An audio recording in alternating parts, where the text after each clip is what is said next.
Vodfathers public service announcement. TMV, it's time. 2 and 3 Vodfathers support drinking water. Go home and drink water today. How's it going? I'm Shyo. This is Sideshow TMV. Another episode of Vodfathers. It's getting cold. It's the winter times. It's time to break the ice a little bit. So I wanted to start off. Wait, Shyo, speaking of breaking ice, here. Yeah. Let's drink some water. Yes, delicious water. I love water. I like that one. This is gonna be a bit. I'm gonna be drowning with the end of this one because you've got that bottle. I've got a fucking, or a freaking tank. Anyways, I'm gonna say a word, and you guys have to say a different word that's associated, and try to land on the same word. Ooh. If you don't, we 3, 2, 1 again, and you have to hit that same word again. Yep. You feel me? So here's an example. If I say school, right? I'm gonna say school. Then I go 3, 2, 1. And both of you would say like book. Yep. Sure. See, but Josh might have said something different. So then those 2 words, you got to find a similarity between those ones. You're trying to land on the same word. Yep. Gotcha. Okay. No Are you problem. ready? Easy peasy. All right. Easy peasy. Here we go. I'm gonna start it off. Truck. Okay. 3, 2, 1. Car. Wheels. Okay. 3, 2, 1. Steering. 3, 2, 1. Axle. I couldn't think. He's gone. He's Oh gone. my God. He's gone. He can't think of what connects the steering. We're too close. We're too close. Okay. Easy one. It's like the Habsburg fucking marriage tree. Here we go. That explains your chin. EMEA. 3, 2, 1. Fnatic. Tech pause. Fnatic and tech pause. I've got it. Okay, again. You got this one. 3, 2, 1. Slow. Oh, for God's sake. Okay. Slow and boaster. 3, 2, 1. Calling. Nice. And that's how we start the show. Beautiful. Absolutely beautiful. It's not quite a full D&D session, but it was a bit quicker. Yeah, we gotta. There's a lot to talk about today. I wanted to say hot on our feet, maybe even hot on our hands. Oh wow, this guy. Well, before we dive straight into the hot ends, let's cool it down first. Shyo, drink. I'm gonna be the least hydrated man of all time at the end of this show. I'm gonna be just a crisp.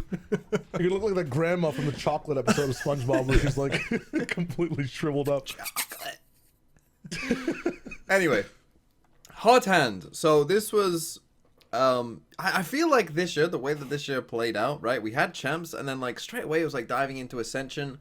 And this, at least from my perspective, I'm not sure, did this happen on Platchat either, or this show? I'm not sure. Did anyone ever talk about like the awards, giving out awards essentially for 2025, stuff like that? We normally do those right at the end of the year, yeah. Well, like when we run them for Platchat, we normally run them like sense. So because that makes no sense, because the year is already over. What's going to change your mind from now to December? Nothing's going to change. Exactly. So you're just going to forget more. So that makes no sense.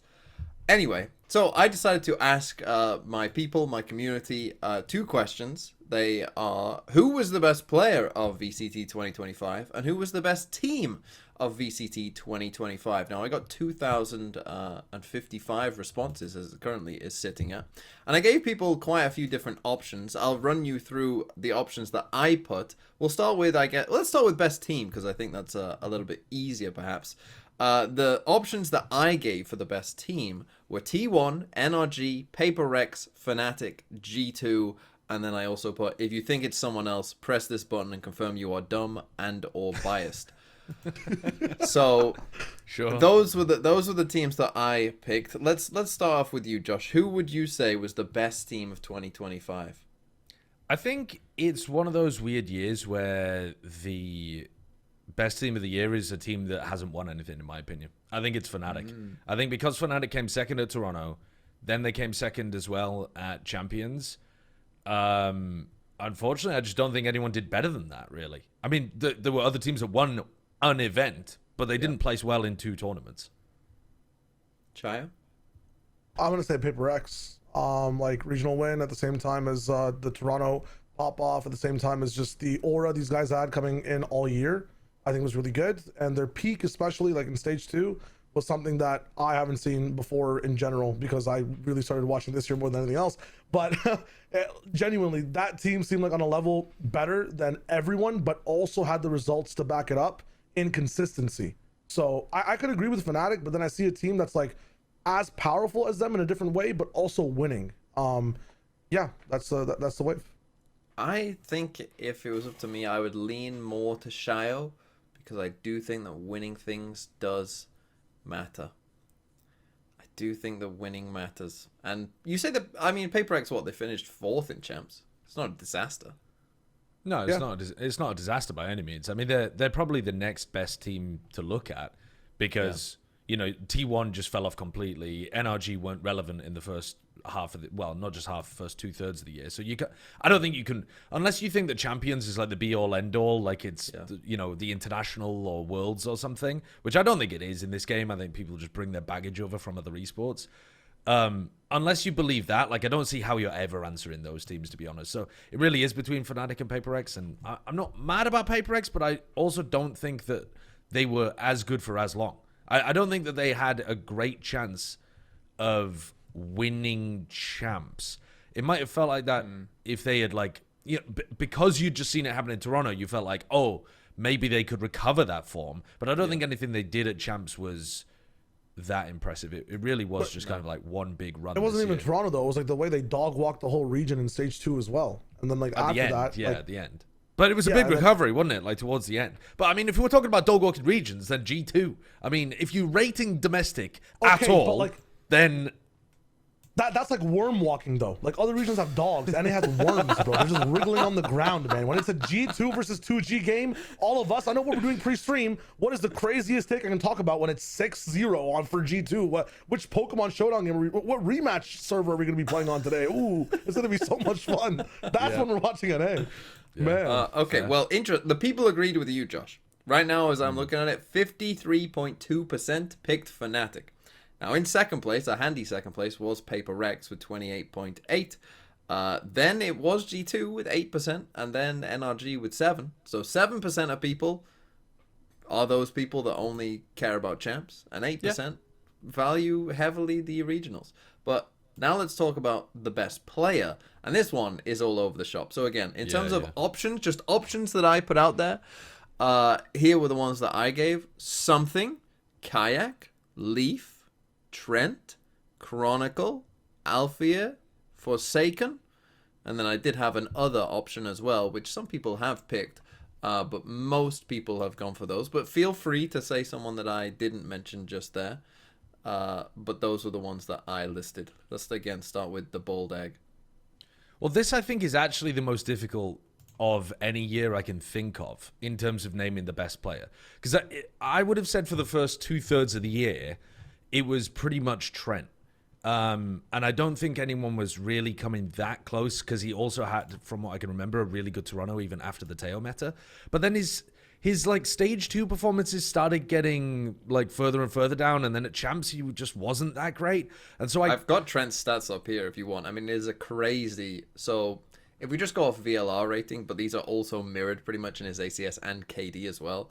Like, it's Kickoff 1.26, Bangkok 1.21, Stage 1 1.24, Toronto 1.17, then as you say, Stage 2 1.08, then Champs 0.98. So it was like a first half of the year, crazy, and then a bit of a dip. Yeah. But for Trent, a lot of his gameplay positioning as well relies on like Leaf being in the server too. Like he opens up a lot of opportunities for the team to be able to frag and perform. And like at the start of Stage 2, not having that option the entire time, or like having to learn up Baby Bay while the meta is also changing, I feel like kind of dropped the stats around for everyone in G2, even though they were still smashing. It wasn't in the same form. But go on, Josh. So I think my actual answer would be, and this is weird because the guy took 5 weeks off in the middle of the year, so that already a really weird circumstance around him too. But I think my answer would be Leaf, because he was not neck and neck. I think that would be overstating it a little because Trent was incredible at the start of the year, but he was right up there with him as I think a fairly comfortable second best player in the world for quite a long period of time. And then he still played, I think, really well as soon as he hopped back after his break. But this is why I'm saying I think it's an incredibly difficult question this year, because every other year there's just been like a player who's been great for long enough where you feel comfortable. But and also maybe this is me rating the domestic side too much, because when you think about players, you do tend to think more about what you watch day in, day out, which tends to be more of the domestic stuff, and he was fighting against worms. He was walking worms. So, yeah, I'm favoring Leaf the Blackbird here, as he was snapping up worms after a rainy day. Okay, Oh Shyo. man. I guess I'll just give a little hint. I'll give a little hint with what I'm doing here. I'm gonna say it's Valen, who might not be on your page at all in terms of an option, if I was hearing correctly. Yeah. I'm a little bit biased towards the eye test and like things you might not see on a stats page, but IGLs I'm always looking at across the world. Nats I think is also a little bit of a shout, but the things that Valen got to do, the comeback against I believe it was GenG on Icebox, like just the level of play he was at in champs as well, like while calling, fragging that hard, like I think he was the best controller at peak at a moment, and at the same time calling for the whole team, getting Trent to that 1.6-7 beforehand, and upkeeping the entire team to that level, to that point. Roster switch as well in the middle of stage 2, getting the team to still be dominant in that and dominating the region. I think it's Valen. I think calling matters a lot. I think it's very hard to be able to call and upkeep that level of play and be considered like one of the top players at champs. That's my lock-in. I mean, that honestly, you kind of convincing me there. You were kind of convincing me, because in a year where it's like there is no clear option, I think picking an IGL does make a lot of sense. I think I'm just gonna go and be a people pleaser, because I'm looking at the results right now. On top of the list. In fact, do you want to guess who do you think the people have chosen? Who do you think the people put number 1? I think the Chronicle. people. I think the people will have chosen a Paper X player. Because I think that the Paper X players were super highly rated coming into champs, and I don't think they can reasonably pick an NRG, right? I think that if they could, they would, because it's recency. I think they've picked something off Forsaken. I think Forsaken was the best player in the world during Masters Toronto. Something was looking like the best player in the world coming into champs. I think they've picked one of those two. You are correct, Josh. They have picked Forsaken, and I'm just gonna go as a people pleaser and pick for. In fact, no, I'm not. I'm gonna go for who they put second, who might surprise you a little bit, was Kayak.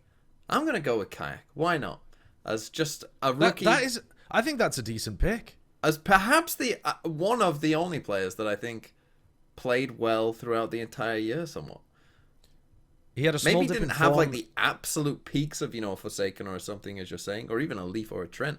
But yeah, maybe just one of the few players who was just like, oh yeah, this guy's good from start to finish. But yeah, He was great from start to finish. He had a small dip of form when he was like a bit burned out at the end of stage 2 or middle of stage 2.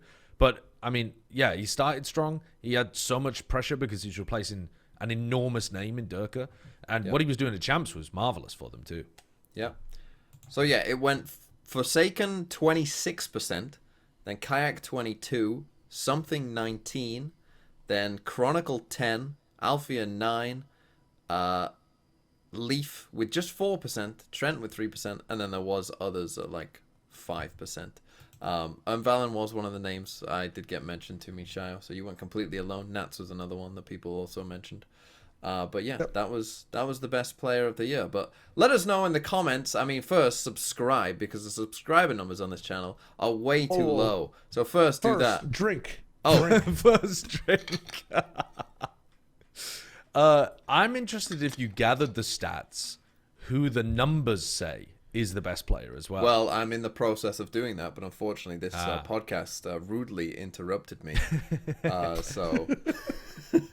Because I'm just looking at the moment at rounds above replacement, which I think is a really interesting stat that Oracle's Elixir came up with. And if you look at that and you look at the players, because it doesn't track Chinese domestic performances, so I'm going to ignore the Chinese players.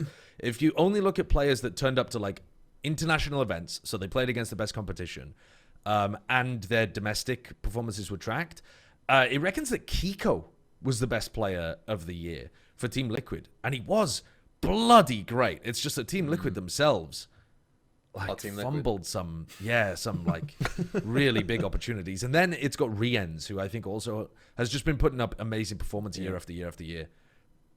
He's the Leo that nobody talks about, or I guess people do talk about him, but they don't talk about him at the same last year level. I remember saying he was the best player in the world. He was my number 1 last year. But that's because Heretics did well. This year he's still exactly. been playing well, and Heretics haven't. That's the thing. It is difficult when especially like with champs, right? Like Team Liquid and Team Heretics to an extent. I mean, they make playoffs, but like when those teams just like crash out, it just feels like, can I really like say that you're the best Yeah. player? I don't know. And then number 3, by the way, in rounds above replacement is Leaf. So I'm going to take that as a win for the stats. Okay, good for Well, you. he dodged 5 games to get his stats boosted Yeah. up, so let's not Dodged 5 games come against on. worms to get his stats boosted up. Can you imagine how good his stats would be if he'd been slicing those worms into 5 pieces and they're still crawling off in 5 different directions? He gets the chance to kill them all again. But again, True. another team that crashed out in champs. To the same Yeah. degree, yeah, they made like Well, playoffs, no, you right? can't. We They were have like 8th or the something. context, yeah. Like Group A in playoffs was like basically a finals 2 times to keep going, like over and Yeah, over good again. for Who them. did And then what did who they did do? they actually lose to though? They lost G2 lost to They lost to PaperX and DRX. They lost to 3rd and 4th. Yeah.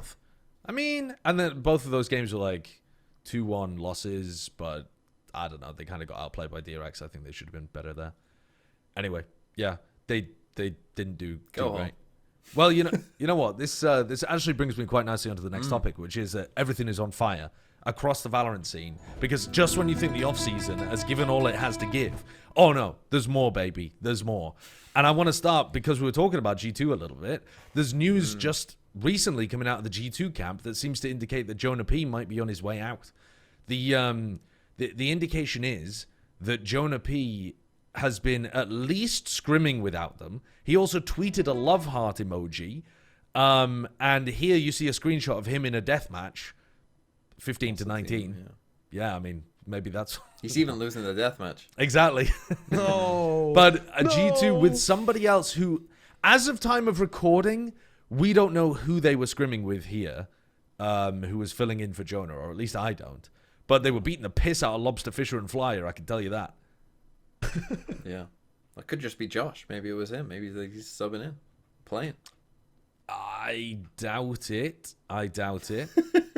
Yeah, is this your escape? Did you press escape on your account for this screenshot? This was not my screenshot. This is I don't know these guys like that, right? I'm not hopping in every now and then to play some, swift play with Jorgamo or whatever while I'm his personal Sage Discord kitten, keeping him alive while he wins the swift play. No, I think it doesn't surprise me that they would be looking to make one shift. I think this team, I don't know what it is, but I think maybe it's even just a mental component at this point, or like a freshen up or something. But I think they clearly have all of the base. And maybe messing around with JonahP will ruin that base to some degree because he's got that incredible synergy with them. But I think they're like, maybe even a mental shift, an attitude shift, just finding the right meta, something. They're like one step away from being able to win big trophies. But man, this year must have been brutal for them. Bangkok was They're theirs. at Pokemon. They're at Pokemon Yellow HP though. They've gone through a shift. They got hit by an earthquake already. Almost super effective. That baby bait for an entire stage. They got that mental addition. They got Leaf out. They got Leaf back in. How much fresher do you want this banana to be? Do you want it to be pure green, not ripe? Like what's the situation here? Because I think G2 had the advantage in doing this shift earlier in stage 2 and then using off season to really hone on these 5 players with a fresh mental and a new meta that's completely different from the entire game. You're adding a new controller into it. You're changing up the pacing of when Initiator Util comes out from round to round. Every player has to adjust. And then you're also, like every other team is adding new players. I feel like the teams that don't adjust as much and made mental shifts beforehand have an advantage. And I feel like G2 might just be throwing that away. What was the whole deal then with, what's the advantage of doing that baby base switch up? You just kind of lose all that if you're now getting another teammate in again and everyone has to get on the same page. I think that they have to be going in a very different direction, I think, in terms of the player. There's no way you're going to bring in like another supportive type player like a JonahP, because then it's like, why would you even make this change? To me, if they're making this change, it must be like another duelist-esque player, right? Someone who could, I mean, I guess Leaf could have run double duelist if they wanted to anyway, but someone like that who's going to be a firepower upgrade, maybe an overall supportive downgrade to Jonah. And that's maybe the way that they're reading that the game is going, in the direction that maybe they want to go as well. I actually thought that they're, like, looking at that from kind of a big picture view of where we expect the game to go right now, I'm actually not, like, I'm not certain that that would be the best move for G2, because I think they could actually fit quite a nice niche of running more down the double controller realm, which I think... You don't agree, Shyo? That's fine. But I personally believe, with the way that the game is likely to go, that the double controller whether it be Viper, whether it be reworked Harbor, whether it's the next controller that comes out, which should be coming out pretty soon, I assume, whatever it is, or even Astra Omen, I feel like that has more long-term legs than Double Duelist does, because I believe that Yoru at some point will get nerfed, like probably midway through next season. Yoru will get nerfed significantly to the point where he is no longer played that much, and then Double Duelist will probably, you know, somewhat fizzle out and we'll move to something else. Whereas I feel like Double Controller has more avenues to be like a long-term solution. And also, whilst Double Duelist is going on and we have Viper in our current state anyway, I feel like Double Controller now is a good option as well. So they could have stuck with it. I don't hate it necessarily, because I can understand that they, like we were saying, like their champs performance was an underperformance for their expectation, right? And whilst they probably won't be, you know, playing as many worms next year in Americas, I mean, honestly, that'll probably be good for them, because they'll get challenged more. We heard, you know, even Sen, who didn't even do that well on stage 2, were complaining that they weren't getting challenged enough in Americas. So that will probably be better for them, even if they don't end up winning Americas against all the worms. But I don't know America's tier 2 well enough for who they could potentially get, that like at this point, if it hasn't been announced yet as well, like who are they getting that is going to be like really exciting? You know, that people are going to be like, oh, what a fucking great pickup. You know what I mean? Okay, well, what about... Go on. What about Demon 1, who was trialing for them before when they were thinking about going for Baby Bay? What if they're looking to try to move Leaf onto a role where you get to access more of his flexibility, and you get to put Demon 1 on a role where he's able to play more of those contact Sentinels, like the Veto, like the Chamber, and you also add, like, a cold motherfucker to the team, too. Like, I think that something they really benefited from mentally with having Baby Bay in is that he had, like, he had energy, but it was, like, a drive to win, a hunger, an excitement, like, that kind of stuff. I feel like... You didn't get that in previous years that much from Demon 1, right? And partly that was one of the reasons that they went for Baby Bay, as far as we understand. But I do think you're getting a hunger from the guy, probably. Like, he has been on the outside looking in now for over a year. Oh, well, not quite over a year. Yeah, over a year, basically, apart from DRG. And he's got to be hungry, at least to like prove himself, to want the team to be able to succeed, to win. Like, I think something like that, where you're adding some serious hunger, desire into the team, is really important for a squad that's been around for so long. It's easy to not get complacent, but to be so focused on like the fundamental stuff that you forget about some of the passion and the drive to go and grab the trophies, to be opportunistic, to be bold in the important moments. And I don't think Demon 1 ever struggled with that. See, I've got Can we be bolder? Oh, sorry, go ahead. Let's go. No, you tell me who's bolder than Demon 1. I'm really searching. Who did Demon 1 replace? BCJ? No, like in champs. In champs? Vukashu? Yeah. Oh. Let's get Vukashu over. Yeah, let's get bolder. You want to be bolder? I mean, that is bolder. Yeah, you're talking about a player that's replacing and getting into the team in a contact role. That's a cold motherfucker that can shoot. I think Vukashu does it better than Demon 1 right now. Correct me if I'm wrong. Like, that guy shoots like crazy. He's got one job, which is play his 2 agents.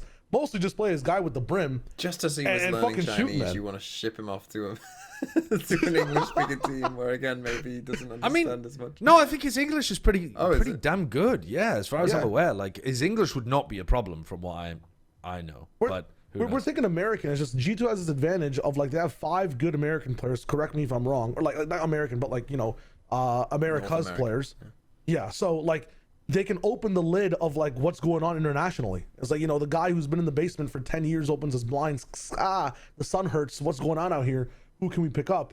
No other some teams are locked into that import slot. Now, that would be an ultimate G2, like, becoming the evil org if they somehow gave Chronicle a last-minute hire contract and said, we won the off-season, tweet it at Vitality instead. That would go very hard. My problem with both of your suggestions is you both picked 2 players that I'm assuming you want to play in the Senti role, and therefore having to move Leaf onto some other stuff. My question to you, I mean, Josh, you picked him as the best player of this year. Would you want to move the role of a player who you consider to be the best player of the year? Is that a good idea? I mean, I think it's not for plenty of players, but for Leaf, when you look back on his history, he's been monumentally impactful on Duelist for various teams. I mean, Cloud9's the one that would be most recently spring to mind. But he has also played, for example, he used to play the Sky on Bind for that team, and he would run around and drop 30 on it anyway, just frying, running at people. The more static roles where he couldn't push out as much, he tended to, so like from what I remember when he was playing anchor roles like the Viper, I don't think he was getting as much value from those, but we even saw him pulling out the Viper, for example, on Lotus for them, and he would be incredible because he's able to like push out and control the map to a much larger degree by finding those gaps in what the attackers are doing. So I think he's one of those players that's a little bit like Zekken, where you could put him on almost anything, and he's really, really intelligent, and he's going to be able to get you a huge amount of value. And I think especially when you're going into a meta where, like you said, I'm inclined to agree with your argument. I think it's well made that double duelist is more likely to drop off halfway through the year than double smokes is. But why not account for the different possibilities of where things are going to go by having somebody extremely flexible in the middle of your team, not at the duelist role, not at the senti role, but like in the middle where they can fill in for those kind of things. I think Jonah was that, by the way. Jonah is a super flexible player that allows for all of that. But I think that you're getting someone who wants to take aim fights more in Leaf and wants to support less, and that's probably where we're going with utility being a bit more nerfed. So I'd be happy with it personally. I think it would make some level of sense. Would you take Vukashu over Demon 1 now that Shyo has offered you that? He is a nutcase. I don't know. I'd be down. Like, I'd be down for either, though. I think both would be really interesting. I think that I would tend more towards Demon 1 because they trialed him before, if they liked him at all, and the fact that I'm expecting the Sentis to be playing more Vito and Chamber coming in. Okay. And I Sideshow think disagrees with a non-white man. Shyo, drink. That's not that's not. We're not playing a drinking game. Let's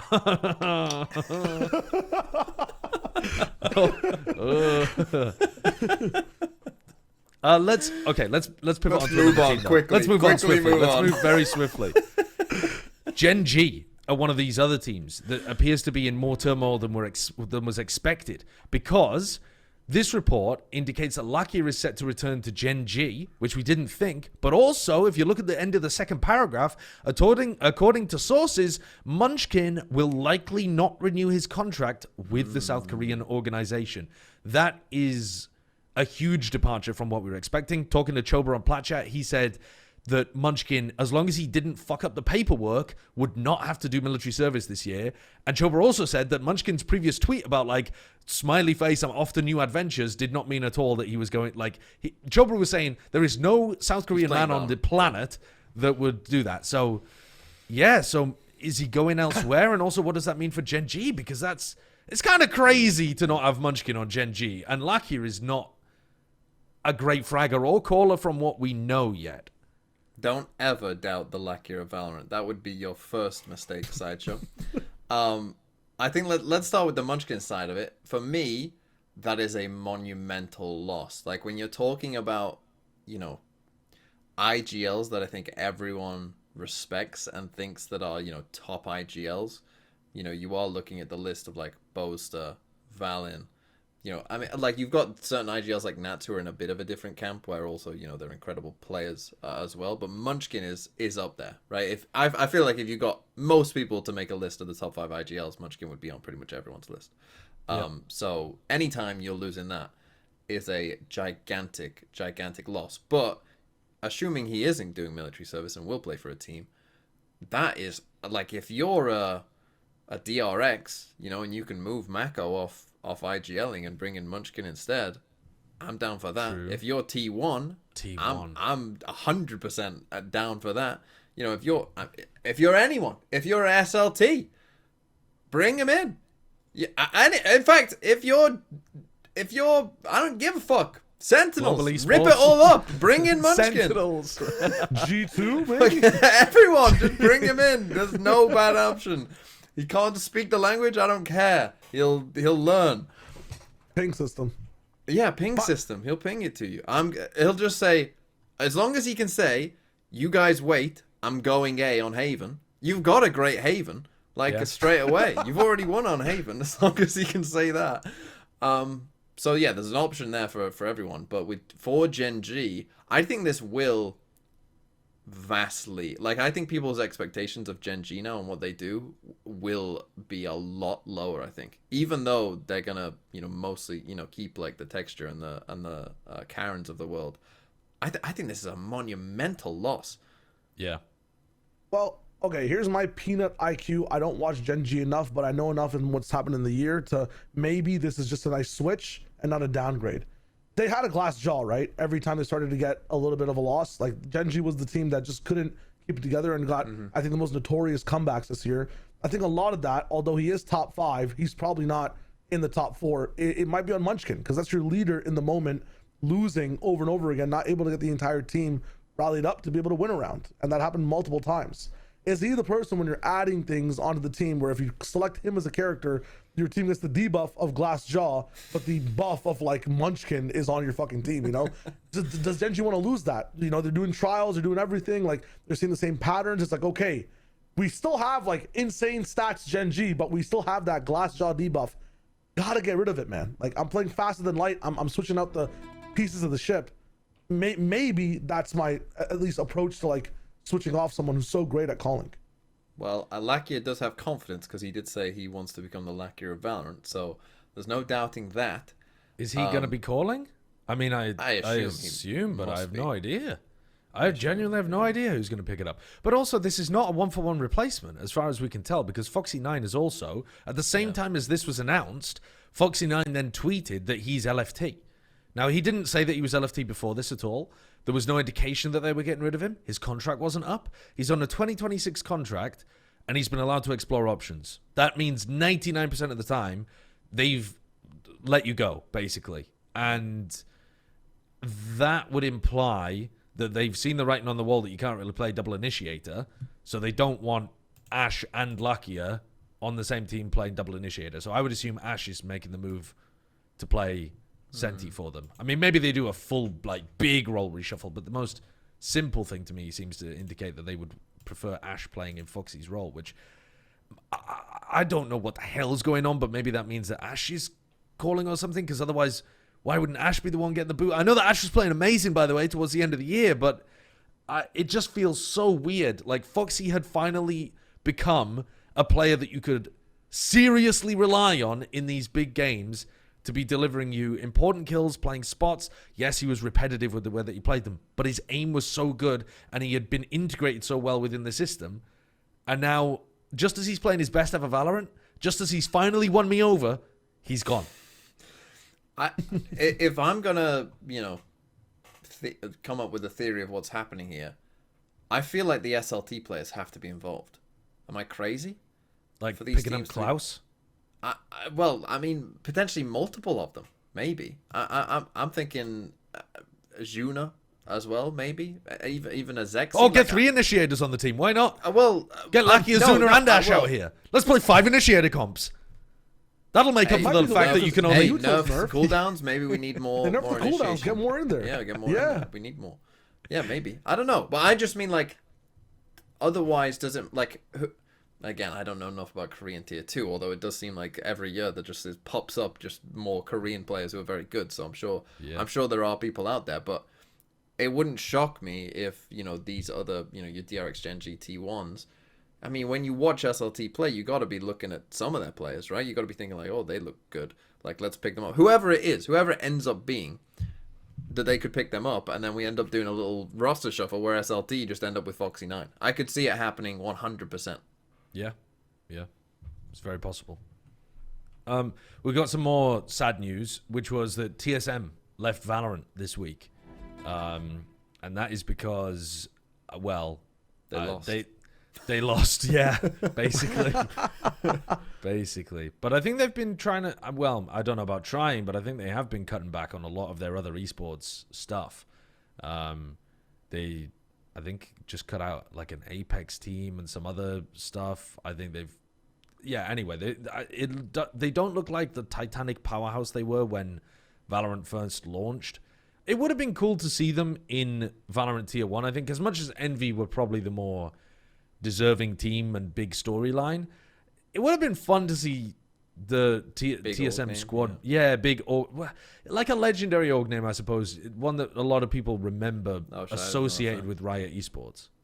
Listen, I've been here since the beginning. I have a Season 3 League of Legends TSM icon that I bought way back in 2013. This org is not the same. Ever since that X Special moment came out in like 2015 with Reginald bullying him while on the team, bro, whatever it was, the back end and internal affairs of this team is the reason I feel like they're not in Tier 1 in the first place. I feel like this is a shoe-in to be inside NA, and they just weren't. And as a result, I feel like the legacy of TSM has just kind of been tainted. Even with, like, you know, Wardell at the start, it was so sick, yada, yada, yada. He fell off. The brand of TSM just, like, fell off in general as well. They also lost their crypto wallets, I guess. Right? They lost that sponsor. Yeah, they whatever did. happened there. FTX, yeah. Like, man, I just feel like the decisions this org made with the fans that backed them just were so backwards over and over again. I don't like to hit people when they're down, but almost seems like, you know, finally deserved. Get out of here. Let's focus on the other orgs. I know. Oh my God! Here comes Shyo from the top ropes. PMA Shyo was also looking at the bright side of things. I'm just kind of like, geez, because I was the biggest TSM fan. This was like the first chant ever in esports was this team, and I was there. I'm in North America. I went to the Rogers Center to watch these guys play. Bjergsen shake my hand. I never watched that shit. I went up 3 ranks the next day. It was crazy. Like, I love this team, man, but I think it's a caricature of it is finally leaving. I think the one very impressive thing is how long they stayed in Tier 2 and how much they supported the scene in Tier 2, which we always ask for in Vodfathers. Yeah. And at the same time, Shyo mentions Tier 2. Drink.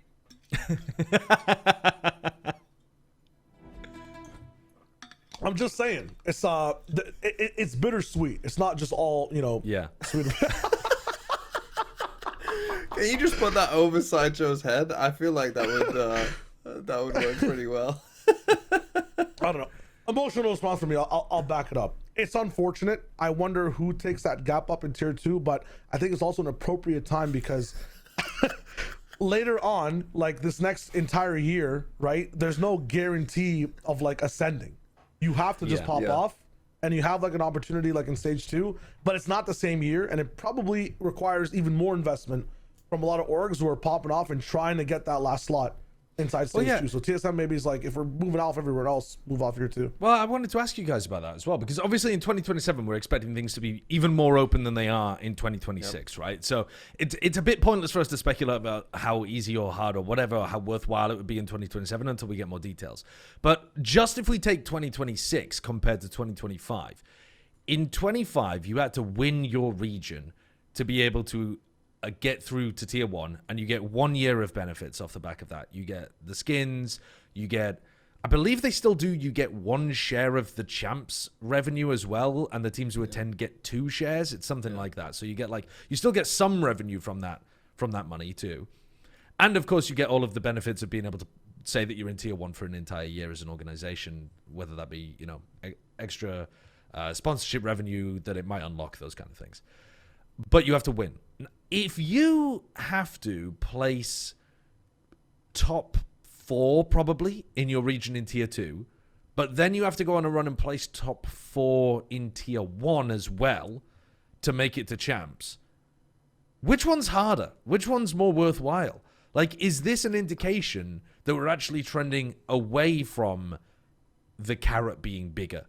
Like, it feels like the carrot should be bigger because you can make it to champs. Yeah. But is that not the case, actually?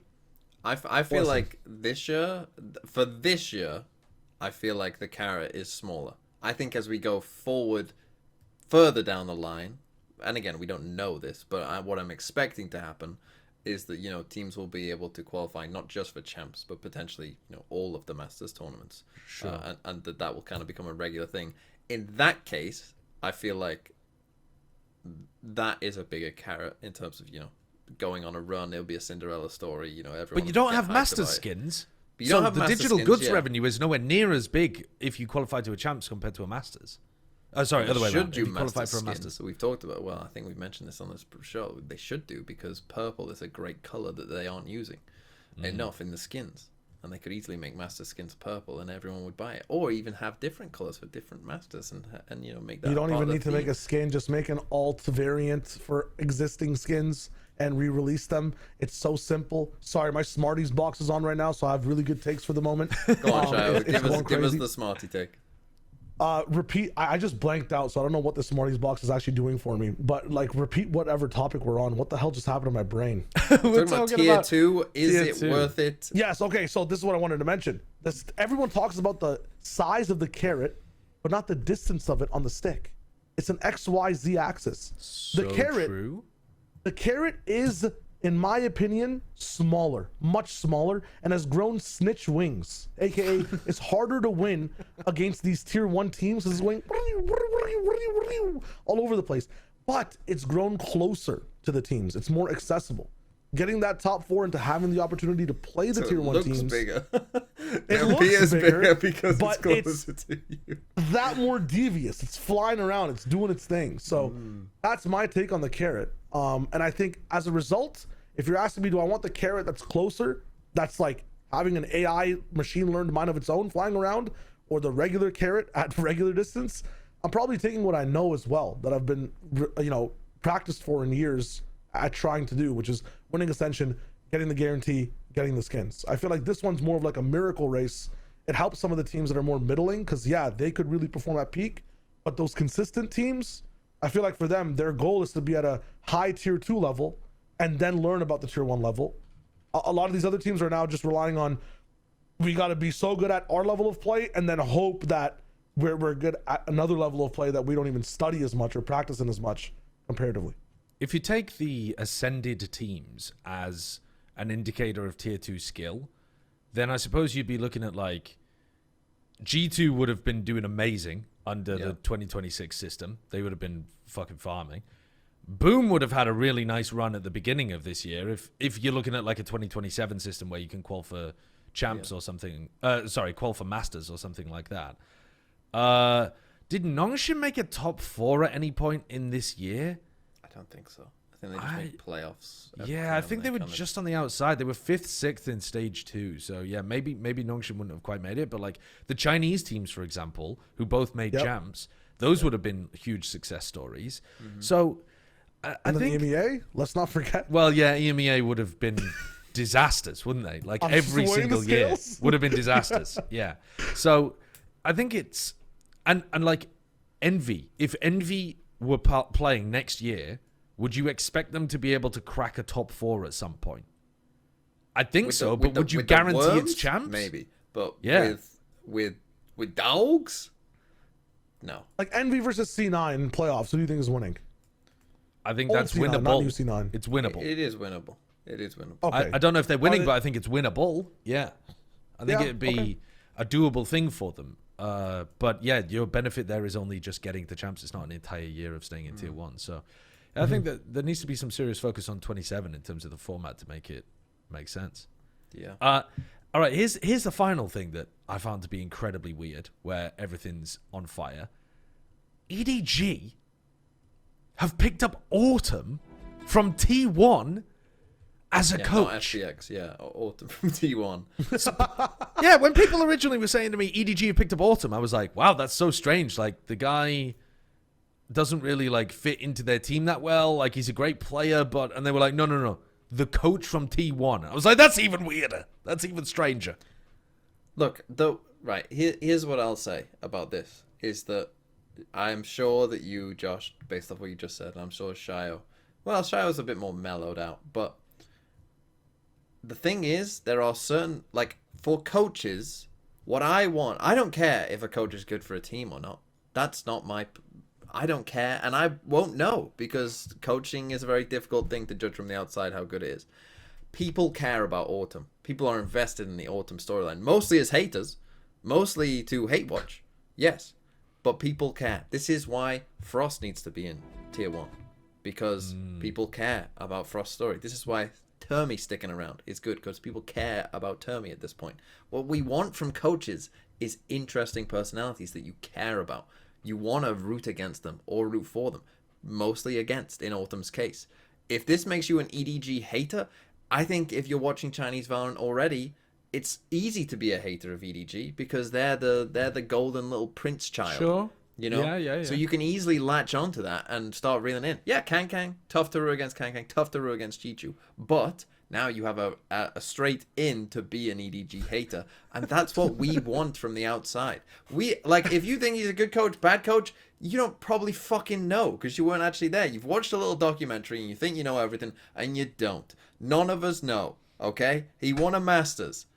EDG have won champs before. It's there. They might do well, they might do shit. Either way, people will be happy or sad, and that's all that matters. This is an entertainment product, and therefore we should get the coaches that people care about onto teams and make Frost and Termy mud wrestle. What? Shyo,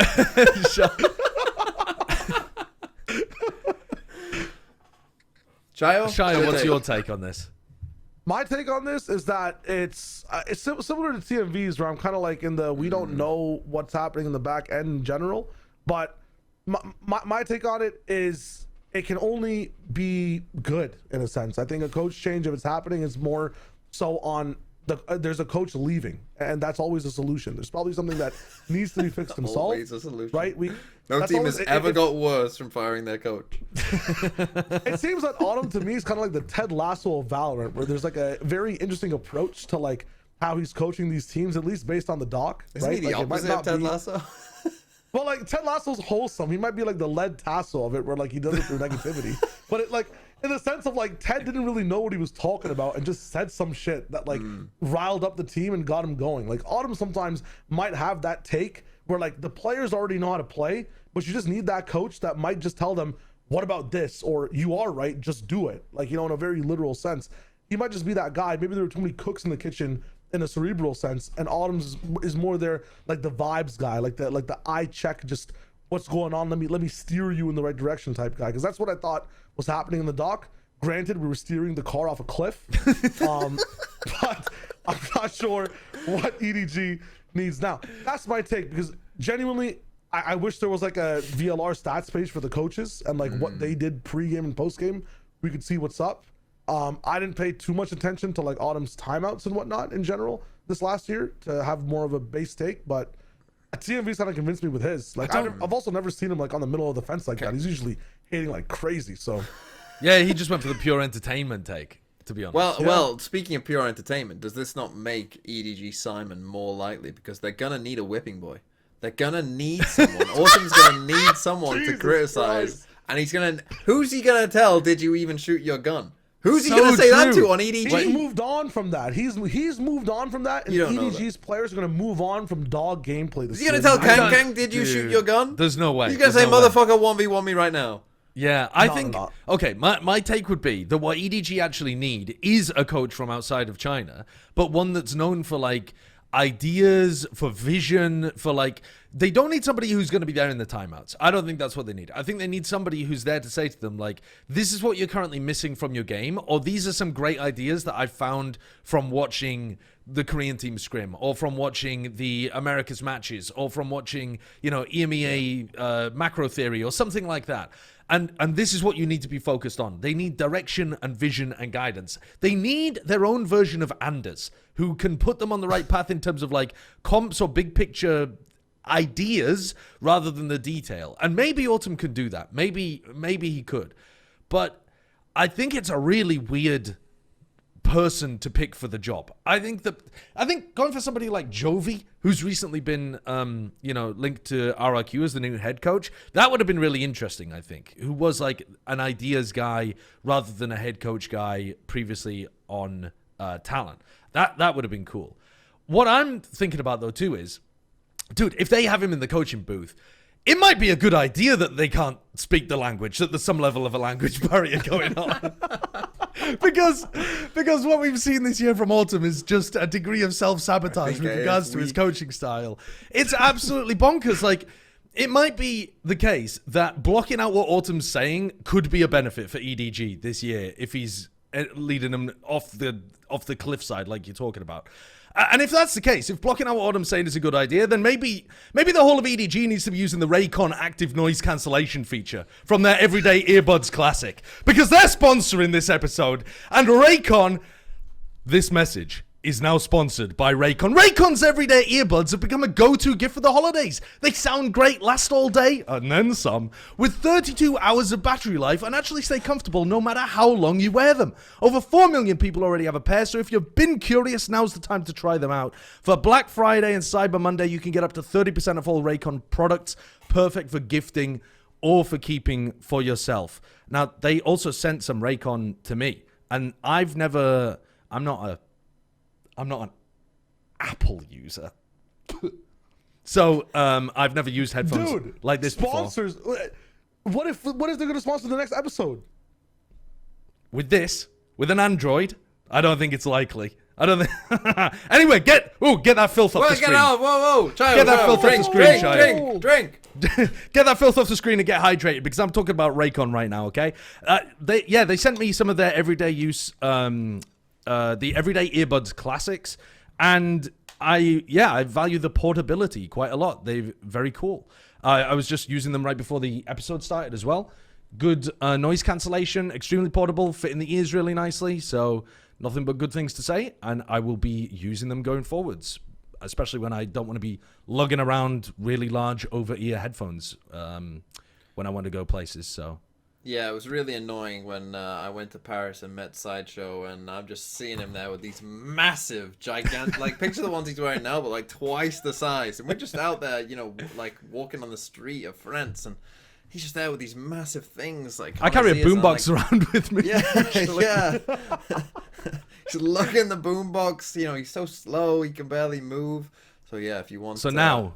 Insane portability. Yeah. Insane portability thanks to Raycon. So yeah, Raycon's going big for Black Friday and Cyber Monday. Everything's up to 30% off. Just click the link in the description or go to buyraycon.com/Vodfathers to save on Raycon audio products site-wide. There you go, and thanks to Raycon for sponsoring the episode. Support the show. Fucking hell. Look, I'm unemployed now. I don't have an org. So true. I need help. He's broke. Me. He's broke. Help me. Chat, he's broke. All right, let's get into our next. Segment, shall we? The next segment actually fittingly is Thinking Man's thoughts on Valorant and thinking about it. What? That's horrible. Right. So, what this rant is about? Again, Shyo, I think it would be nice, Shyo, if you could try and drink the entire time that I'm doing this. I'm gonna try and keep this as We're short just as I water can. falling? Yeah, let's see if you can do it. Water You're gonna falling? take your time. I'm such a bad water faller. Take your time, because I'll tell you when I'm starting. Okay, I'll tell you first what it's water about. is going in my mouth. All right. I'll tell you first what it's about. It's about C9 and the reaction to. For those of you who don't know, C9 dropped Net and Mitch. They made a podcast about it. They said some things in that podcast which didn't go over too well, right? They said, for instance, about Net, I think there was an implication that he was inconsistent both in and out of the server, which I don't think Net appreciated and said as much. And then about Mitch, we talked about his girlfriend's, involvement in the team potentially and coming up with the strats and all that. Mitch also talked about this podcast and how he wasn't too happy with it because of some of the things that were said in there, about his leadership and whatever. That's cool, right? What I wanted to say to C9, it's not just C9. This happens all the fucking time. Shyo, start drinking. Start drinking. What the fuck are these teams doing, right? Here's the thing. They need a PR firm. The thing is, though, no one needs a PR firm. You know why? Because PR firms are just a stupidity test. Because it's so easy to not need a PR firm. Okay? You want to know what every PR firm does? They say 3 things. There's 3 things that PR firms say. They say, 1, say as little as possible. If you don't need to say something, don't say it. It's just not fucking worth it. Number 2, sorry, Shyo, they say, If you need to say sorry, say sorry. If you need to say thank you, say thank you. But that's it. If you need to do it, just do it. But if you don't want to explain number 3, you got to end by talking about the future. Hey, we're looking forward to the future. We'll be better in the future. Whatever you've done, whether you've done bad or good, just hey, we're looking forward to the future. Shyo, stop drinking. You've drowned the man. You've drowned him. Holy shit. I'm awake. So your point is, though, that they've massively mismanaged. How have you managed to do this? You don't. All you need to do when you release players, all you've got to do is say, "Yeah, thanks for their time, but we ended up going in different directions." But isn't the point that they want to create some authentic content that's giving the people more than that? Yeah, and look what happened. You know what the problem is? Last year they dropped Rossi, and everyone was mad because it was like, "Why the fuck have you dropped Rossi?" And everyone was like, what the fuck are you doing? So this year they've overcorrected and gone, well, let's tell them why we're dropping these players. But now it just looks like you're punching down. You fired someone and then said, and by the way, we fired them because they were shit. No one, everyone's like, yeah, you've already fired them. You don't need to punch at them again. Like, you've already done that. Well, there's no need. Think about it this way. All you gotta do, Think just about it don't this say it. Just shut up, but just don't say it. I know. Who cares about the content anyway? Well, they do. They people, do. man. It's an Do entertainment they? product. You said 3 minutes ago. You were saying sign the coaches that people care about. It's an entertainment product. Yeah, for and now me- you're saying don't make content that's entertaining and rage Yeah, but bait. how many inducing. people watch It's literally that podcast? engagement bait. But how the many most people popular would piece watch of that podcast furniture that wouldn't in have Valorant already? history? You've got the C9 fans. They're gonna watch it. You know, the C9 fans. They're gonna watch it. Well, you know, they're just gonna watch it anyway, right? So that's And then the something. drama frogs, as soon as they hear that there's drama, they're clicking. Yeah, but they're What just is the gonna most watch Nat and popular Mitch. piece of furniture in Valorant history? The most popular piece of furniture. If you saw this, you know exactly what Oregon's talking about. You know exactly what the context is coming up. What is the Sentinel's most popular chair. piece of furniture? Sentinel's chair. Exactly. So when it comes to things like that, right? C9's podcast is trying to be the Sen chair, right? You want to tune in. You want to know the context. Because how many times do we reference what they've said on that Sentinel's chair when Sentinels lose or when they win? Yeah, The but did context Sen around the ever pickups. go, we're dropping this guy because he's dog shit at the game, and Well, we don't Sen like don't him. have the same people that C9 do. That's just the wave now. Yeah, C9 but are gonna be you're talking about my point straight up. What they- when they what do they the should have Sen done- chair, they never like they don't make that mistake. They don't like flame people that they've let go of. No, but you see, They what just talk happened about is the future. What's happening next? They haven't gone hard enough. What they needed to do, Cloud9, is get a version of the Sen chair, put it in the corner of their room, and show Zelsis joining Cloud9 with Rob Moore sat in the corner. Honestly- It's the Sen cuck chair now. We're taking your players. Yeah, but that is both funny and interesting, right? So right there, you've created some Cucking nice is interesting to you? Well, it's drama between orgs. That's the thing. It's drama between orgs, which is fine. You can't be an see, I org see. and hit the player. Yeah, okay. I can see that. They made a mistake. Okay. They either need to go But deeper PR in the firms are a actual- stupidity test. Yes or no?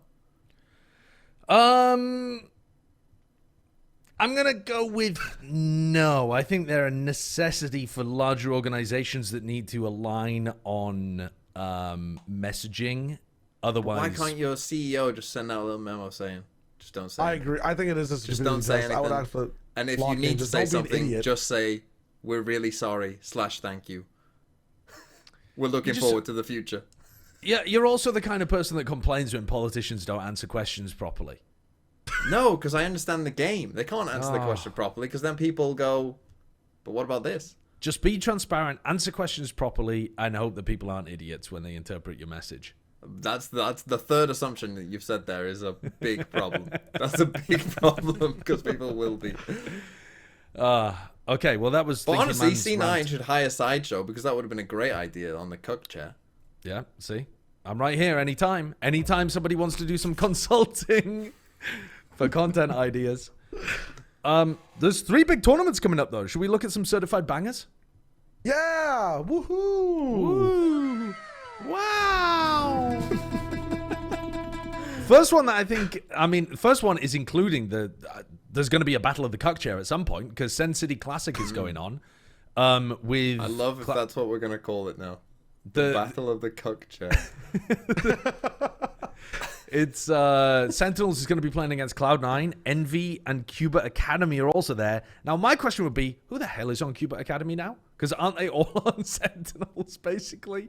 It's Nismo, Knights, and Satellite with, like, 2 new players, I suppose? Yeah. So, Yeah. they're going to have to get replacements. We'll find out. That's who's on Envy? Yeah. I would guess that Envy would probably just play with that team, but they might not. Yeah. Who knows? I think it'd be a cool idea to trial. I mean, trial they someone said, in the thing? That would be insane. They've said that they're already. They said they're trialing Demon One, Yay, and somebody else. I saw a tweet about it where Inspire was talking about, like, because somebody on Twitter was saying, why is nobody even trying these guys out? And Baby J was like, oh yeah, we are. But, like, I assume they're trialing other people too, but they're also trialing that would be some so of the big fucking names. good in a live tournament to just trial people, swap them in and out of Yeah. maps.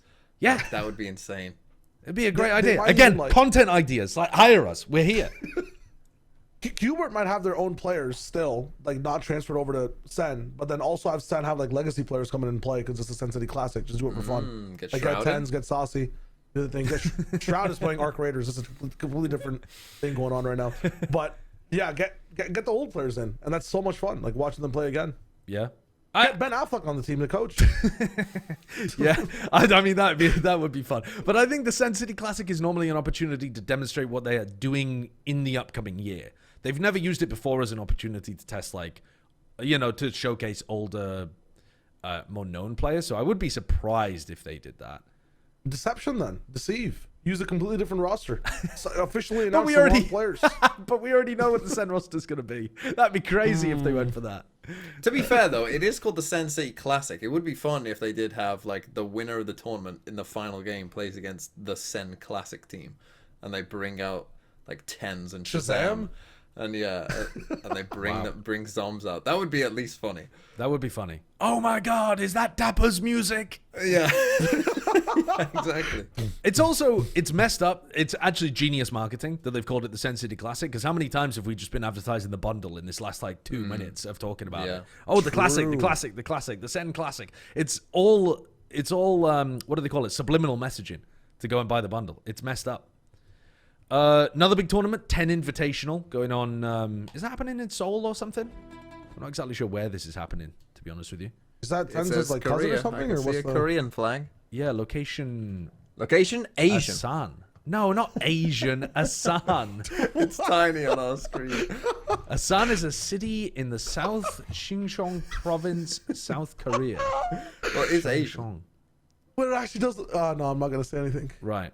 Okay, so If it's a San, you can't. Come on, you can't. It's tiny on my screen. You Yeah, can't have a go it's at me small. for thinking it said Asian. I mean that is kind of why would it say that? Though? I don't know, but it was funny. Hey, TMV confused some Asians. Drink. Yeah, yeah. DRX, Nongshim Red Force, Team Heretics, and Wolves playing. Wolves with their new roster, by the way. Wait, what is Team here? What is this polar bear doing in Arlington, Texas? What's going on over here? This is crazy. Who's the polar Who's the polar bear? Heretics. Heretics, yeah. Yeah. But also, I'm more excited for Heretics. On Nongshim, the polar bear. Why would Nongshim be the Well- polar bear? They're a Korean team in... because they're not... Because they're not big. Who cares? No, They're pretty. they're not a polar... No, what are you talking about? Seeing They're come not back a play for polar Heretics, bear. that'll They're a be little funny. brown bear. What's Fun, the brown sorry. bear doing in Warwickshire? Oh, is the idea they needed 2 teams with eyes in the logo and then 2 teams with not eyes? Okay, well, dude, we've lost it completely. Why have we out got here. a conspiracy theory on the 10 invitational teams? Why have they only got 4 when it's called 10? No, it's not 10. It's TEN, as you can see with the colors and the logo. Okay, Like the T And what is does that separate. mean? It's TEN. and what does that mean? The excellent teams. I'm moving us on. What is horrendous? Shyo! He's gone crazy? Drink. The Redbull Homeground event is also coming up too, which has a lot more teams actually involved. Whoa, 5. No, if you scroll down, there's That actually. is more than 4. I think there's There's 8. more than 8. I think there's a lot of people playing in these play-ins. I think there's like 12 or something. But it's Pause. Let me Oh, look. if you Start consider from the lowest, play-ins, there's no way. Okay, there are. Hold on, there's way more than. There's 8 to 12. There's 12. 18 teams taking part, Ooh. and then they get whittled down before they join the playoff bracket. So the play-in is like I them see. with all 18 of the And teams. who's in the play-ins? So Liquipedia says Cloud9, Qubit Academy, Envy, Ulf Wow, Esports. that's the Sensei Classic teams. Yeah, there are quite a Bonk. lot of them actually. Bonk, but to be honest with you, I don't know Bonk anymore. I know the old version of Bonk. I don't know any of the players on it currently. Yeah, so there's like some teams, but then the invited teams are like genuinely quite big teams too. So I think that should have some pretty Where is it pretty this good year? matches. Is it In New York City, New- baby. Oh yes, you're going, aren't you? I am going, in fact. I am. And I actually, yeah, I'm going to be going over to New York City. We're going to be doing a co-stream, and I'm going to be doing some of the casting for this event as well. But, yeah, I wanted to... do you know much about New York, TMV? Have you been to America? I've been to New York twice. Have you? Did you enjoy it? Ish. Why would you say... What did you... In what way? Give me more. There were parts. Obviously, like going to Manhattan is like just unlike other places in the world. So it's interesting because of that, but also me personally as a country bumpkin, an English person who lives in one of the shires. Like it's not. You're a really hobbit. Well, where I live looks like the Shire, I suppose, Yeah. with the green fields. And You're stuff. a hobbit So, who walked into Saruman's industrialized yeah, mega exactly. complex. So with it wouldn't be for skyscrapers.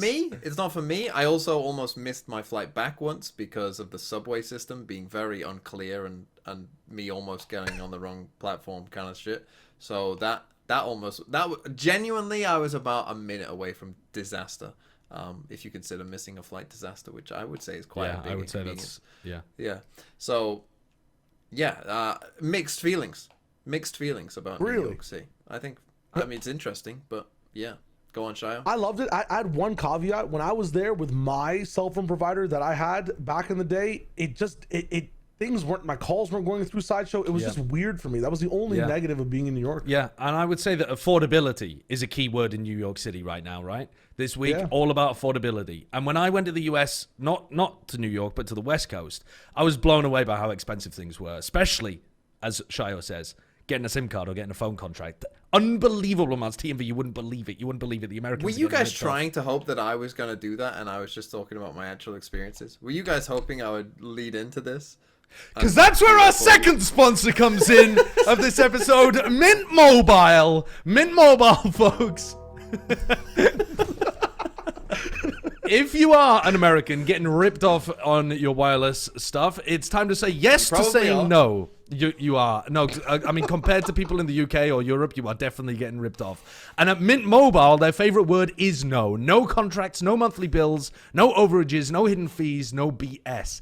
And here's why the LFN, I mean, this by the way, is coming directly from the LFN manager who's had personal experiences with Mint Mobile. And I'll be using Mint Mobile when I go over to Redbull Homeground as well, though I'm not there at the moment, so I can't tell you exactly what my experiences have been. But they've made the switch. I'm going to be as well, and getting premium wireless for $15 per month. So yeah, as we said, it is our LFN manager, Andrew, who was saying that he's been using Mint Mobile recently, and his experiences with it were that he was having none of the problems that you were talking about, Shyo. He was having good connectivity. He was having consistent coverage, texting and calling, smooth as you like. You can start the plans at $15 a month. You get high-speed data, unlimited talk and text on the nation's largest 5G network. And you can use your own phone with any Mint Mobile plan as well and bring your phone number too with all of your existing contracts and that kind of stuff. Wow. So are you ready to say yes to saying no? Make the switch at mintmobile.com/vodfathers. That's mintmobile.com/vodfathers. Mint Mobile being a good provider, Shyo, drink. And while they're drinking, I'm going to read the disclaimer. Upfront payment of $45 required. That's equivalent to $15 per month. A limited time new customer offer for the first 3 months only. Speeds may slow above 35 gigabytes on the unlimited plan. Taxes and fees extra. See Mint Mobile for details. And now once both of Oh those my two have God. drowned each other, we can go on to our next. I'm out. You're out? You done? I'm dying. Let's move on to our. to water. Let's go on to our next segment, which I love. It's gun or cannoli. You got to take one and you got to leave one. All right. Oh damn. Take the gun, leave the cannoli, or leave the gun, take the cannoli. This was We're choosing inspired. which is though. which for each one as well. Yeah, let's do it. So I was reading. This was inspired because I was reading an article on the Spike Brazilian side of things. Which, if you're one of those Valorant fans who, well, some of us listen to podcasts for information, don't we? Podcast listeners. Some of us try to access the sources directly. Like I tend to have a flick through Sheep Esports and various. Like one of my favorite websites at the moment is vctstats.com/rostermania. They have the whole stuff of like a big. It's not a spreadsheet, like links to external sources, that kind of thing. But I want to give a big shout out as well to the Spike, who are doing, especially in Brazil, some really good reporting over there. That's equivalent to like what Sheep Esports are doing for a lot of the rest of the scene. And the Spike were reporting on what's happening within the Loud camp, where they were picking between two different coaches. One, you'll be very familiar with, who is Chet. Now, Chet was apparently running all of their international trials for them. And so they were thinking about going for Chet as their upcoming coach for the 2026 season. Loud, yay. Well, they must have been trialing a bunch of international people for him to be one of the people that they were highly anticipating. In the end, they decided not to do that. And according to the report, they're going in more of a Brazilian-speaking direction. And therefore, they've gone for Romanelli, who is an Argentinian coach who I'm not particularly familiar with, but he used to coach the Solos Leisure team. Oh. So nice. Yes, TMV's favorite team. So this has been Google translated, but I'll give you an excerpt here, which was Another name for staff was also discussed by Loud, that of the American Chet, who was responsible for organizing the tryouts for the international rosters tested by the Brazilian organization. As the idea of internationalization was not pursued, Chet lost internal support and Romanelli emerged as the main option. And they're looking towards a team of Verti, Cowanzine, Luke Shyo, Pancada, +1 is what the Spike is reporting. Gun or Cannoli, do you go for Chet and an international team? Is Chet the gun? Yes. Up to you. Does he have a No. cannoli salary or a chicken nugget salary? Because I He's feel a like a cannoli, cannoli yeah. salary is like okay. luxury. Okay. Yeah. Chet's He's a cannoli. and then the gun is a laser gun. You feel me? Romanelli? Yes. He's always a laser? Yeah. Ah, Yes, okay, CCC. okay. Who would I go for? Well, going off my previous statements, here's what I would go for. This is a merging of two worlds. I'm gonna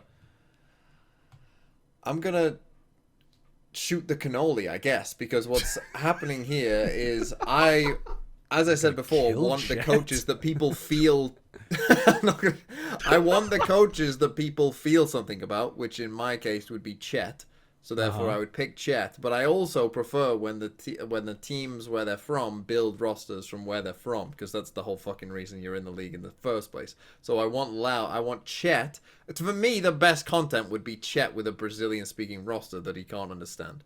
That is content. It would be content, and again, would it work? Who knows? Maybe it would. Maybe it would work, you know? Maybe Chet would just, when they do well, you know, give him a chicken nugget. Or a bit of cannoli. Give him a cannoli. Yeah. So maybe that's how they communicate, you know? Just what was it called? Skinner's rat style, you know? Just straight positive reinforcement for good. Negative reinforcement when bad. I don't know what the negative reinforcement would be. I'm not going to gun. work. Use anyone. Give him a cannoli. Give him a cannoli. Maybe a bit extreme, but that's what I would want. Okay. Because I You don't are care about WWE Loud's pilled fortunes or recently. not. But Chayo, you give a more reasonable take. Well, I've been on this org before. I was their submarines operation manager. So for me personally, taking your theory into account, Isn't think that the submarine proper by the thing Titanic right now? somewhere in the ocean. I've done my job poorly, so I'm no longer on the organization. But using your logic, Yeah. the better choice for entertainment would actually be the Brazilian coach, right? Because Argentinian for a start. Argentinian, sorry, but he's been in the scene as coaching a Brazilian team in the past. So the people would be more I'm used mixing to up him. people of different nationalities.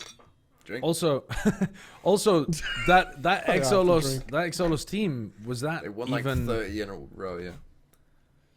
Oh wait, yeah, but also it wasn't a With Brazilian team. Oh, it wasn't? No, but I had Listen. Verdi. It had Verdi, so I'm assuming that. Yeah, I'm but just gonna- Verdi's not. Verdi's from Dominican Republic or something, isn't he? Dominican Republic, yeah. Yeah. Cut out the last 15 seconds. Guys, okay, so my take on this one is to go for the coach the scene is more familiar with because they will follow.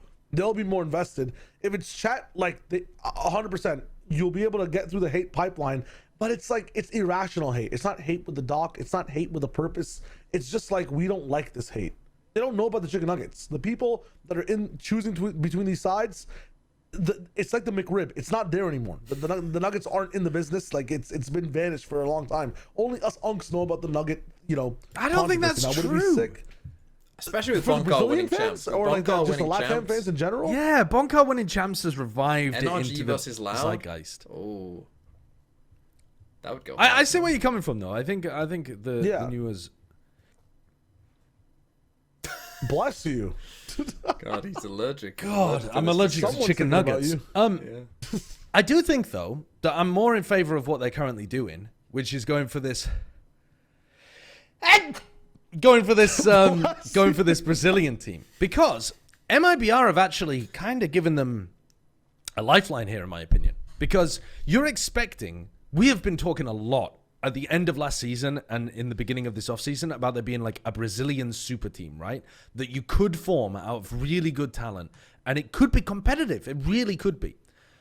And yet, MIBR, the team that actually wants to invest a lot of money out of the 3 Brazilian orgs that we have, they're not going for a super team of Brazilian talent. They do have Aspas, so your super team is going to get nerfed a little bit one way or another. But they're not trying to pick up all of your Brazilian talent. Fury aren't trying to pick up any of it. They're going for a full like North American challengers kind of team. So I think Loud are in a perfect position to pick up all of the big players they want. They've already got Luke Shyo on a really long contract already. Verdi's good. Kawanzin's about the best initiator that the region has to offer, unless like the Lev Academy players end up being fantastic or something, and you could make a mixed roster out of that. But I think Loud's in a position where they can actually attract some really, really solid Brazilian talent to their team, and so I think it makes more sense for them to go in that direction. If Loud had a good IGL, because I was kind of digging what you were laying down last year, Shyo, to an extent. Because I think when you look at the names on paper of those players that they've got, like you were saying, Josh, like they should be pretty good, right? They should be pretty competitive. To me, it just comes down to like the vision and IGLing, of where the team is gonna go. So yeah, if they can get that right, I think this will be one of those sneaky teams that kind of no one will have that much expectation for, but I think actually could be, pretty good. High peaks. One of their biggest problems at the moment, according to this report again, is that they, like, reading between the lines, again, their biggest competition for Brazilian upcoming talent, or just upcoming talent in general that would fit a Spanish-Portuguese speaking team like this, is Leviathan. Because, like I said, the Brazilian orgs are not really competing for that kind of stuff. And Lev Academy has got the best upcoming LATAM talent and some Brazilian talent on it too. So if you didn't want to go with Kawanzin, you'd be wanting to go with Blows. And Blows is already signed, from what we are aware, to Leviathan. So good luck with that. Then, according to the report, they also wanted to sign Erda, who is a Chilean guy who also plays for Leviathan Academy. So they wanted to go for Erda, who plays duelist for the team, but has played smokes and some flex stuff in the past. And he's on a 2026 contract with Lev Academy. So, dude, Lev Academy just hold all of the pieces right now. And even if you don't want Erda to be in Lev, you might just want to keep him in contract jail so that one of your opponents can't have him. Okay, but there's one team we're not looking at that showed that they had like at least a little bit of firepower coming into Ascension. What about Team Solid and picking up, like, if they're looking for duelists, get DG in the business on Loud. Dijazin was clearly incredibly good, but there's got to be a reason why everyone keeps cutting him at the end of every season. The mental stuff, 100%. But I swear to God, like, we've seen like pre-post interviews with him in general, and like it's been a few years. If Havoc is switching roles and popping off, like DG has to have gotten better in the mental department. Like, especially playing with the players that are on Loud now. Like, yeah, again, it's I don't know. Who's IGLing though? Surely that's the thing that they need. That's what they need, no? Am I crazy? but then if you don't have Sadak because he's already gone over to crew, yeah. who is your I don't IGL? know. I don't know. I don't know. No, I don't know. Adverso, maybe? I don't know. Rafa. Maybe. Oh, all right. We have no idea. Turn Kawanzine. I mean, yeah. Ask one of the other guys to learn it, like Kawanzine or Pancada or I don't know, someone like that. They do need that pretty badly. I thought this one was just funny. I mean, just talking about coaches. Happy and Fraud are going to be coaching together on MIBR. If you said that to somebody from the CS scene, that is so... Well, it just makes sense with the patch that we're having, you know. Yeah. I mean, did you not see back to not see the leaks for the new patch that they're gonna darken the game? And all the lights gonna be turned down. 50%. They're gonna make all of the corridors realistic. Mm. Yeah. So MIBR, to be honest with you, Pearl will actually be in complete darkness because it's under the water. Actually, that's so realistic. Yeah, that's so realistic. You drown to death every time you lose a round. The first person to shoot a bullet, if it goes upwards, you pierce the ceiling and water starts trickling in. Yeah, I've forgotten that Happy was the head coach of Na'Vi last year. I just forgotten. Good for you. Was he good? I mean, they were all right. They were good towards the end. Yeah. Once they simplified things. Team on this one. Well, I just don't know. Like, yeah, is it a good move or is it a bad move? I don't really know. But I'll tell you what, I did want to get your opinion on. Cannoli, old Wolves lineup, new Wolves lineup.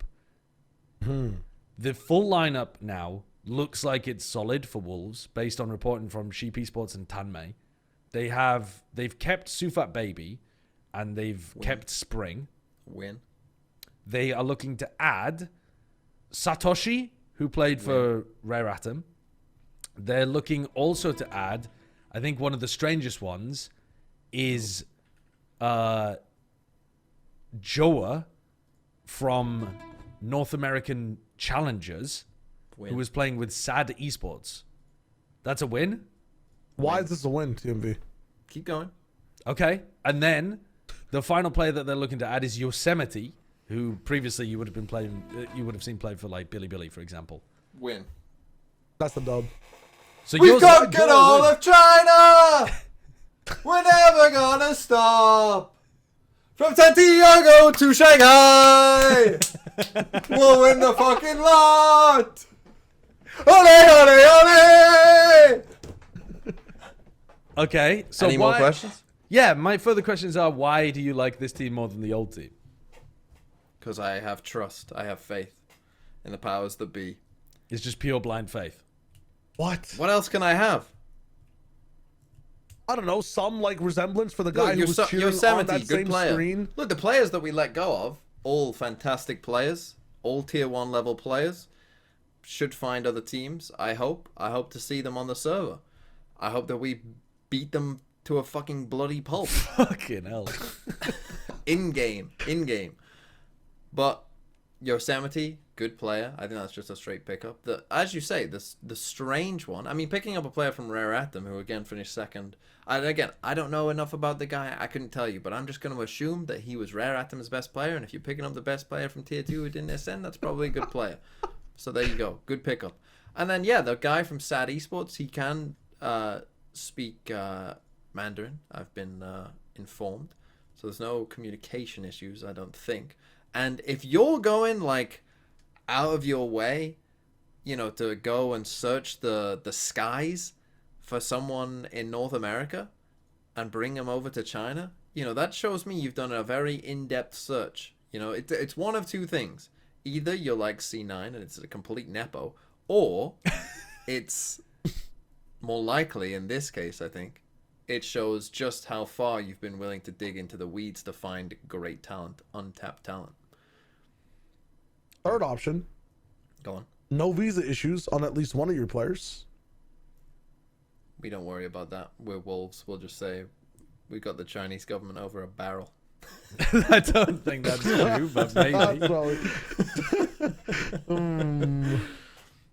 Yeah, I don't know enough about Joa. I mean, I just genuinely don't know, but he's an initiator player that came out of North American Challengers. Yeah, I mean, I guess they must have been digging. Maybe they value just having input from outside of the scene, because I think that can be really good for regions that have shown a bit more inconsistency. And like, it does feel like China is still a little step behind in terms of getting its teams consistently into deep tournament placements and like always being on top of the changes that are happening in the game and like the meta shifts are the right way to play certain situations. So maybe they can bring over some learnings from scrimming against the North American I'm looking squads. at Jawa here. I'm looking at his all-time VLR page, and I'm seeing in his top 10 played agents, it's all good ratings. It's all good ACS. It's all good KD. Clearly the guy is good. Yeah. And I have no doubt he will be. Also, though, I don't think they got the best player from Rare Atom. I think the best player from Rare Atom was Shyo, where is he going? He's going somewhere else, actually. Who picked him up? I've just seen it. JDG. Yeah, like they're going to do anything. Dude, JDG just signed Bale as well, who was the coach of Billy. Yeah, they'll make internationals and they'll bomb out. They've got Stu, who's incredibly good as well. I think JDG are going to Yeah, the but upswing. they're kind of cooking though. JDG Trying are to kind of pay cooking. JDG are Ashbaz cooking. a gajillion dollars to fucking go play for them, and he turned them down because he knows that they're frauds. Well, I can't wait till the JDG versus Wolves match. It's gonna be fun. That's going to be so good. I can't wait for Wolves to lose to all gamers again. To miss out on Santiago. So which one is the gun and which one's the cannoli? Old Wolves, New Wolves. Old Wolves is a cannoli. Pastime that you're nostalgic about. Yeah. So nice. Now, that Rare Atom morphed into a gun and it's ready to shoot. And they brought in an American player. They definitely have a gun. That has to make sense. Yep. All right, final one is the new Sen lineup. The new Sen lineup versus the old Sen lineup. Which one's the gun? Which one's the cannoli? Which one you taking? Which one you're leaving? Okay, new Sen lineup, by the way. Narrate, Redux, Caillou, and then Cortesia and John QT with Caillou as the IGL is what you've said? Yeah, that's what appears to be the case. Yeah. John said he's taking a small break from IGL and maybe he's going to go back to it later on. Maybe he'll even like pick it up mid-season. Who knows? But he said he wants to focus more on his like fragging and mid-rounding rather than being the main IGL for the team. Interesting. But it also lets John focus more on playing Senti because I don't think they like the idea of calling from the Senti role as much. They were trying to get John I think it's a good idea with a meta switch like this as well. Like a lot of John's tendencies on like maybe the old timings can just get completely removed with Caillou, who's probably more in tune with how the game's going now or can build up from now without older tendencies at like a tier 1 level. So that's really sick. Which one's the cannoli? I think the cannoli is I think this is the cannoli. This new roster is a cannoli. It looks kind of fresh. It's on the grill. What do you make cannolis on? I don't even No, you do know. not grill a cannoli. What do you think? You think a cannoli's a steak, bro? What the most American? I'm Canadian, by the way. But You're from like, where North do you end America. up putting the cannoli? Like, where do you put the cannoli when it's done? In your mouth. On the no, as it like to present.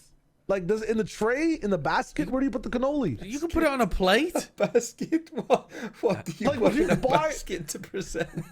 What food would you be like? Basket food. I think Like fruits. apples. You can put fruits in a basket. Yeah, apples go in a basket. Maybe even a fruit pie in a basket with a little a gingham cloth over the top of it, and you skip through the hell. woods, What trying to avoid decade are getting you eaten by a living in? wolf. When was the last time you... Okay, old Sen is the gun. Which one are you guys choosing, Josh? I'm taking the gun. If old Sentinels is the gun, I'm taking old Sen, I think. I'm not sure what we're up to with this team. Like, I don't even really understand who's playing Duelist necessarily. It seems like they want Narrate to be on Duelist, which I think is a bit unusual. That would if Redux isn't on Duelist, my hopes go down for this team a lot. Isn't it a bit weird to not have Cortesia? I would assume that Cortesia is going to be playing Smokes for this team as well. Yeah, Cortesia's on Smokes. John's Senti. I'm not feeling it, man. That's so odd. Yeah, I'm not feeling it. Like, I think the Senti role is going away from John's style as well, which is more like playing quite a lot of Cypher, playing a lot of lurking, like that kind of stuff. If I had to guess, I think the Sentis are going more towards like contact players that like to take aggro angles on defense, hit a shot, escape, like be creative, be aggressive. That's Court. Yeah, I think that's more Court than John. I don't know. I don't really see the vision. I think they were caught sleeping, thinking that they would be able to kind of run it back with their squad from last year. I think the MIBR super team has caught them really slacking here in terms of their prep for next year. From what we know from that C9 podcast, like at least in scrim, Sentinels has still been like popping off a little bit, and against other teams, like doing pretty well. Right. And like playing back and forth, there's been good vibes from like Sen versus at least from what we know C9 and that roster, which looks pretty good. So, my thing would be minus like Cortesia or John QT plus Vukashu. I'm that guy in the line. Can I get some green onions on my cannoli or whatever they put on? You just want to fucking clone this man. Send him to every team in the world. I'm going to tell you right now. Can I get some green onions on my cannoli as well? Do you know what a cannoli is? It's Yeah, of course. sweet. It's sweet. It's a dessert. Why are you putting green onions on it? Name a food you could not put green onions on. That shit is universal. Universal additive. That's also nice. Name a food. Name a food. Well, first of all, cannoli would be kind of top of the list of foods you shouldn't be putting green onions on, I think. A little drizzle. A little drizzle. So It would looks you nice put it and on like green. ice cream? Why not? Personally, maybe. If I'm feeling it. Anyway, my take. Get the fuck off this cannoli talk. Anyway, my take is I'm taking the cannoli. I'm taking the cannoli with the green onions? whatever the fuck you said. The reason for that again is just from pure entertainment value. I feel like the old Sen roster had kind of run its course. You know, I think something needed to, if Sen came in with the same roster next year, would you feel like, oh, this team's gonna, win an international tournament? Nope. No, exactly, right? You probably feel like, oh, they're probably gonna maybe make an international or two, and then peter out, and now it's them. It run their course. So here's the thing: you restart it. Yeah, obviously you losing Zekken. No one wants to lose Zekken. Sure. There's no way any team thinks like, oh yeah, let's get rid of fucking Zekken. That'll improve us.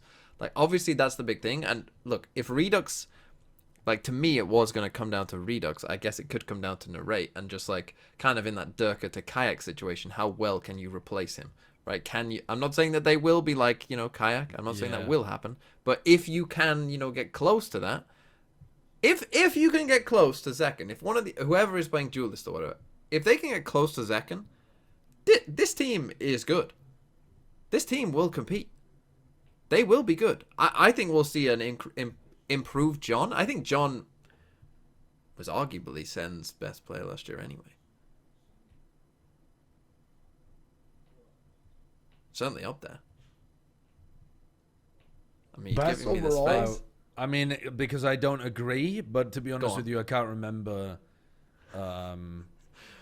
Didn't Narrate have higher highs, even though he was learning a lot? Narrate. Like he was one Narrate of. always will have higher highs, but it'll also have lower lows because that's, I feel like, just how Narrate is. Yeah, Narrate was But he definitely wasn't worse at the beginning of the season. I think this team will. Look, I'm excited to see this team. It's an unknown. Yeah. We don't know. As you say, they're still potentially doing pretty well in scrims. I still think they'll be. The weird thing is, I think if they kept last year's team, I would see them as this is an above average team that is maybe like the third or fourth best. Well, probably not third, fourth best America's team, right? If you think about NRG, MIBR, G2, right? Yeah. It's like the three teams that you would definitely put above them, and then they're maybe the top of the rest. Can this team be top of the rest? Absolutely, they can. Am I crazy to think that? But then also you have tougher. You think it's I tougher? think it's less consistent. I think it's easier to say that last roster is top of the rest than this roster. I'm saying if these guys don't I top of the agree. server right now, But that old roster, like this year, Sen won't win a tournament. right? They won't win an international Flip it. this year. But going forward in the future, maybe, you know, with 1 or 2 changes to this lineup next year, if they can find upgrades, I think they could get there again. Yeah, it's a decent rebuild year. Yeah, it is. Yeah. It Yeah. is. Yeah. And I said earlier that they were getting punished for like slacking a bit in terms of their ideas towards next year. But what they are doing is being rewarded really heavily for having a good like academy team. That's what because they've had a fantastic safety net here. I think they were really still caught off by MIBR's aggressive offseason, but I think they've had a perfect safety net to be able to bring in some of these guys to fill in the gaps. I think it has. Here's the thing for me, right? Like, if Caillou is a really good IGL, then already that's an amazing start, right? Like, that's an amazing like building point for the rest of your future for quite a while, I would say, right? If you've got an MHGL. If he's not though, if he's shite, you've still got John there anyway, who you know can be a successful IGL in this game, right? So in terms of like the most important position in the game, you've got 2 potentially very good options. Good. Yeah. Cook. Our Okay. future is bright here, Sen City. Cheer the fuck up. Don't listen to these 2. Oh, he has been rooting on your downfall, looking to farm you for clicks at any possible opportunity for years at this point. And now, just as the Sen fans are feeling like they're cooling off a little, he's looking to stoke the fires and keep you interested. It's all for the clicks. It's all for It's the not clicks. all for the clicks. I see It's the to get angle. signed. Every time an org has come up on this episode so far, TME's been like, yeah, entertainment. I love you, org. You're just trying to get signed. Trying to get signed to EDG. Of course I Trying to fucking get signed am. to Sentinels. Yeah, pay me. This is why you should go and help support the show right now. Yes. Yes. You got to exactly. support the show. You got to support little TMV. Yeah. Get me paid. Get your Mint Mobile. Get your Raycons. Have a lovely little time. And, yeah. What do you do on videos when you like them? Click You like. like the video. What do you do when you want to keep up with people a lot who make the videos? Subscribe. Hit that subscribe button. Oh my God, more episodes coming out in the future. You won't know when. We won't know when. Get me another but they'll silver be play out. button. If I can get 2 silver play buttons, who's not signing me then? Where's mine? Get me another one. Imagine. In fact, this should be our fucking goal, right? Plat Chat is struggling to get over the line. We can beat them. We just gotta beat them. believe. Yeah, we can could. beat them. We could. Get me 2 of these. Who's not signing me then? We won't be we won't be doing an episode next week, but we will be back the week after that, and then we'll be back on a regular schedule, running through some off-season stuff and talking about such important things as Shyo needing to pee and whether you prefer guns or cannolis. So we'll see you then. Yep. Green onions. Shout out. If you like green onions, drop a comment. If you don't, also drop a comment. Bye. Bye.